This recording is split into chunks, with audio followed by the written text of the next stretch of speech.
Selamat siang, perkenalkan nama saya Rena Nuraini, saya dari Prodi Pendidikan Masyarakat. Di sini saya akan membahas tentang apa sih itu Pancasila sebagai dasar hukum itu. Nah, penasaran kan? Yuk kita simak bareng-bareng, oke? Pancasila sebagai sumber segala hukum.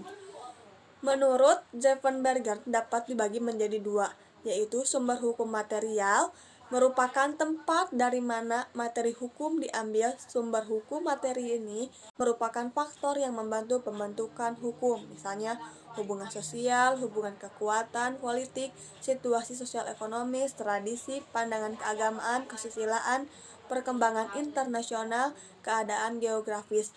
Sumber formil merupakan tempat atau sumber dari mana suatu peraturan memperoleh kekuatan hukum. Ini berkaitan dengan bentuk atau cara yang menyebabkan peraturan itu formal berlaku. Dikaitkan dengan dua jenis sumber di atas, maka Pancasila sebagai dasar hukum material ditentukan oleh muatan atau bobot materi yang terkandung dalam Pancasila. Setidaknya terdapat 3 kualitas materi Pancasila, yaitu: pertama, muatan Pancasila merupakan muatan filosofi bangsa Indonesia. Kedua, muatan Pancasila sebagai identitas hukum nasional.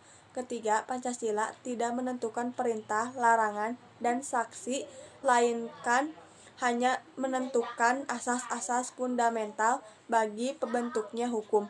Asas sumber hukum yang bersifat material, sedangkan yang bersifat formal seperti peraturan perundang-undangan, perjanjian antar negara.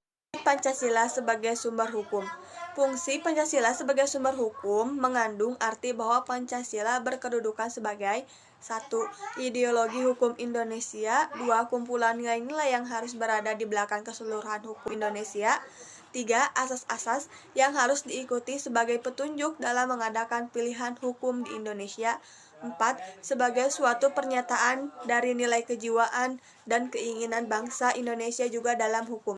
Pancasila sebagai sumber dari segala hukum kemudian kembali dipertegas dalam Ketetapan MPR Nomor 3 MPR tahun 2000 tentang sumber hukum dan tata ruang peraturan perundang-undangan. Pasal 1 TAP MPR itu memuat 3 ayat, yaitu: 1.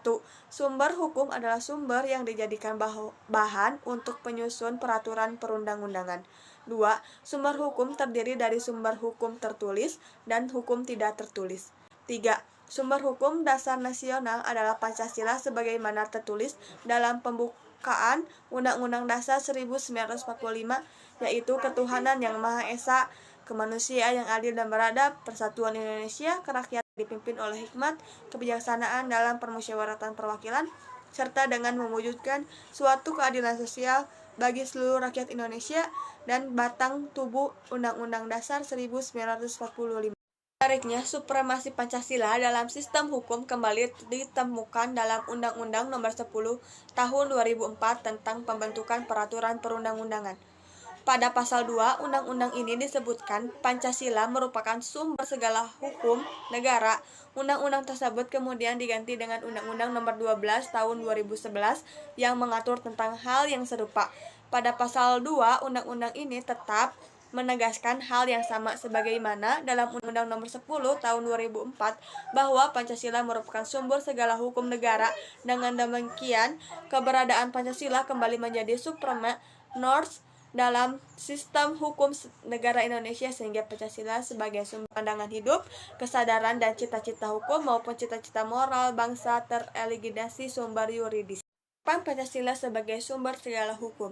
1. Menjadikan Pancasila sebagai suatu aliran hukum. Tujuan pentingnya menjadikan Pancasila menjadi suatu aliran hukum tentu bukan untuk melawan aliran-aliran hukum yang masih relevan untuk diterapkannya sebagai hukum positif, tetapi terutama agar negara Indonesia memiliki suatu sistem hukum nasional yang jelas, utuh, dan imparsial.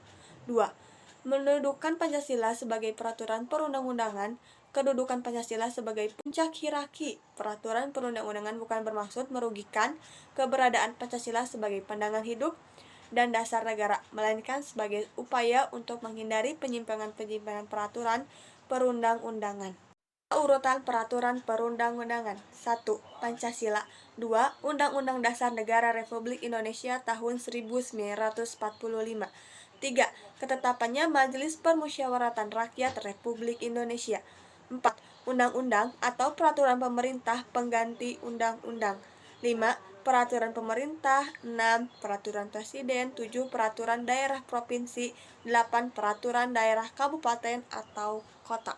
Di kesimpulannya, Pancasila menjadi cita hukum yang mendasari setiap hukum di Indonesia. Setiap hukum yang lahir di Indonesia harus berdasarkan pada Pancasila.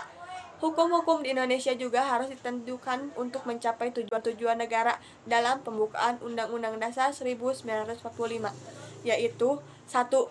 Melindungi segenap bangsa dan seluruh tumpah darah Indonesia. 2. Mencerdaskan kehidupan bangsa. 3. Memajukan kesejahteraan umum. Dan 4. Ikut melaksanakan ketertiban dunia.